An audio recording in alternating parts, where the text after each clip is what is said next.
What competitive Magic players actually want. If you're a competitive Magic player, I know you. I know you pretty well. Welcome in, fam. Much love, Trav here. And that's because, really, as far as research of competitive players goes, I might have done the most of anyone in the world, even more than any individual at Wizards of the Coast, because you can see here, since 2015, we've had 1,858 people apply for our coaching through this one particular form, and there are other forms.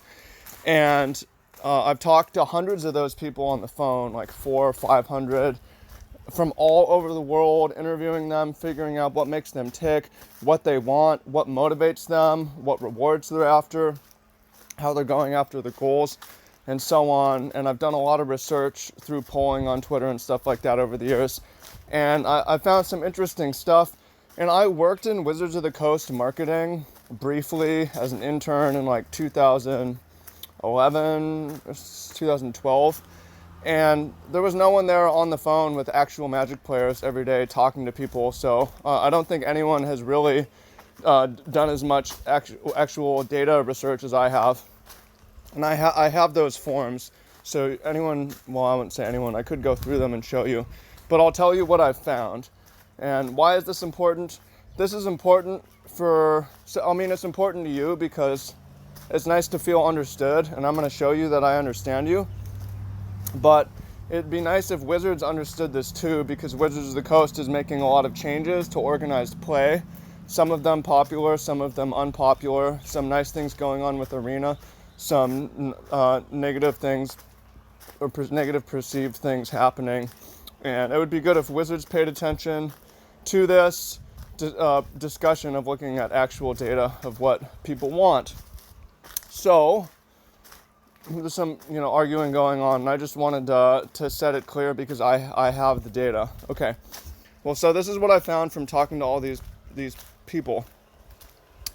Most competitive players, if you're a competitive player, there's exceptions. Some of you want to be in the Magic Pro League, you want to quit your job and be a professional streamer. That's very rare. Most people don't want that. Most people actually do like their job. They'd like to make a little more money, and they'd have to have freedom to travel a little bit more. Most competitive players, because many people have families and kids and stuff like that too. Most competitive players, they don't want to be paid professionals. It's not like, it would be nice, but that's not the goal. It'd be nice to make more prize money. That's not the goal. We're not motivated by money. We don't want to quit their jobs. Some people do want to quit their jobs. Most of us don't want to quit our jobs. Most of us, we had more money, we wouldn't quit our job. We would travel more. We might work a little bit less or do some other things, right? We're not motivated by prestige or attention for the most part. Some people do want, like, I want a bunch of likes and followers, and I want a bunch of influence and prestige. Most of us don't want that. A lot of people actively don't want that. Like, I do to an extent, obviously, but I know a lot of you guys don't want attention. You don't want a bunch of people knowing your name. You don't want, that's not the reward that you're after. It makes you uncomfortable. You don't want to stream. You have pseudonyms on Twitter and on your avatars and so on. It's not about the prestige and not the attention. A lot of people don't care to be a streamer. It's just not that fun. It's not why you're doing it. Again, some of you do, or to a certain extent, these are motivators, but they're not the main motivators. What I've seen is, by far, the main motivator of your competitive player, you're motivated to achieve a long-time targeted goal. You made a goal years ago that, hey, I'd like to play on the Pro Tour, and there's a clear path for how to do that. I need to top 8 a GP, or I need to win a qualifier, and if I do that, I'll feel really good about myself because I'm crossing off an important goal. And the reason why it's not for attention, it's not for money, it's because I want to feel the satisfaction of putting in practice and achieving superior result for personal satisfaction of self-improvement. And I'll tell you, that was definitely my experience when I first top 8 at a Grand Prix in 2010 with Living End. I was like, wow, I top 8 at a Grand Prix with my own homebrew, a rogue deck, and I got so much attention, and I got some prizes, but it didn't, and that was cool, but it was for me like such a big thing because I put in so much work for that tournament, and it proved to me for the first time in my life, like, wow, if you try really, really, really hard at something, you can achieve a superior result. And that gave me a lot of confidence in life to put in work at various things. Athletic training and business, be like, well, if I put in the work, I can get the results. So I know it's more of a personal thing. Most people say it's, when I ask, okay, is that more for personal validation or social validation? You care. Most people are like, it's just for me. I want to know that I did it for me, that I was able to do it, that I put in the work and I was able to do it. And as far as like what the actual reward is, in terms of benefits, people want to play the game and see the world. The competitive players, you want the adventure, like from this poll, people really want to travel more. It hits a lot of, not everyone, but a lot of people want to travel. It hits a lot of key things in the human psyche, from adventure, curiosity, novelty, bucket list goals, meeting new people, seeing friends on the other side of the world, experiencing culture, especially through Magic. It's a really cool thing. It's a really cool reward. So if you look at actual what benefits, they can hold up and say, here's what you get for being a pro Magic player. If you hold up like, everyone will know your name, which is the new thing from the MPL. But I don't want, people don't want that. Average person does not want that, right?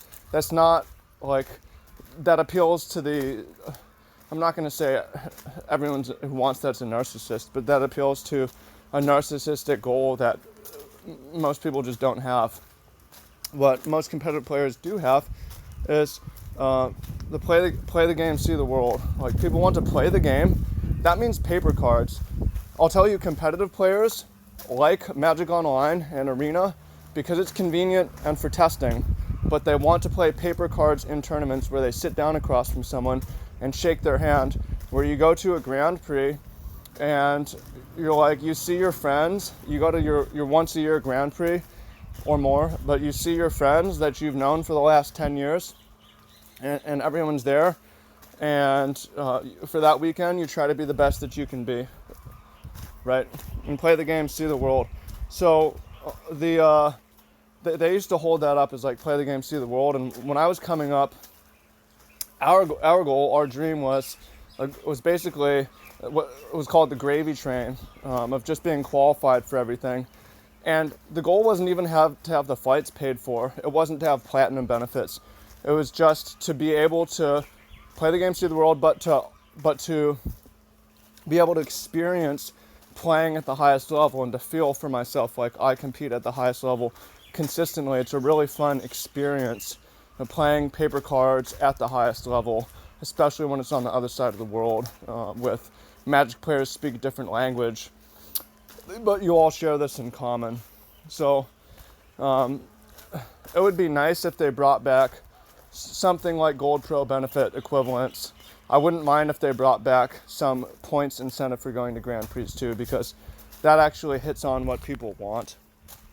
Although I'll say that what matters, I say in the end, the reshuffle of the Magic Pro League benefits, it doesn't truly matter to competitive players so long as there's a clear path to the Pro Tour. As long as there's Grand Prix, I'm calling them Grand Prix and Pro Tours. People still use that language. Grand Prix, and you call them Magic Fest, Mythic Invitational, whatever. Or even SCG Invitationals. People just want like a qualifying system where they win a tournament, they qualify to an invite tournament. As long as there's that, it doesn't really matter what's going on at the top. Competitive players don't actually care that much. And I've seen this through the years in the last year and this year and all the applications coming in. And Magic is like, it's basically the same. Like, it's still healthy of people applying and wanting to improve themselves. None of the new applicants say they want to be in the MPL or anything like that. It's still, I want to qualify for the Pro Tour. Or some people have qualified for the Pro Tour and are like, I want to get back, or I want to have a good result there, right? But it just, all this stuff doesn't matter as long as there's this clear path to the Pro Tour. And if Magic organized play moves entirely away from that, then people will play in Star City Game Invitational qualifiers.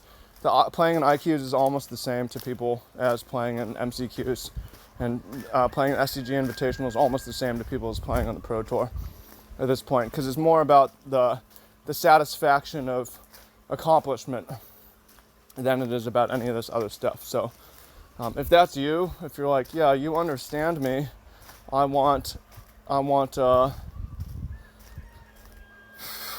play on the Pro Tour, or I want just for self-improvement, for practice, for validation, for confidence, and so I can be a better person in my life, then you should apply to the training. Our group coaches, 3 of our 5 coaches have won a Grand Prix in the last year, which is amazing. Jody Keith won a Grand Prix. Ben Friedman won a Grand Prix. Simon Nielsen won a Grand Prix. Simon's was almost a year ago now. I don't know the exact date on that. But we help players achieve their goal in Magic. And if your goal is to be in the MPL, then we can help you. But just from what I've seen, that's very rarely people's goal. If your goal is to make it to the Pro Tour, make it to the SCG Invitational, or just get better, then we can help with that. Regardless, spread the message. This is what people really care about. So there'll be a link in the description down below for those of you who want to sign up for this program. It costs money, but if you're already spending a lot of money on Magic, it can save you money, and it can help you get your goal faster, which is really what it's all about. So, and meet a lot of cool people from all around the world. You go to events and you get to meet other members of our network. So I think that's an amazing thing, to have a whole community within the community, a little secret society within the secret society. So let me know what you think in the comments down below. I always appreciate more data, more datums. So thank you, much love, and talk to you soon. Peace.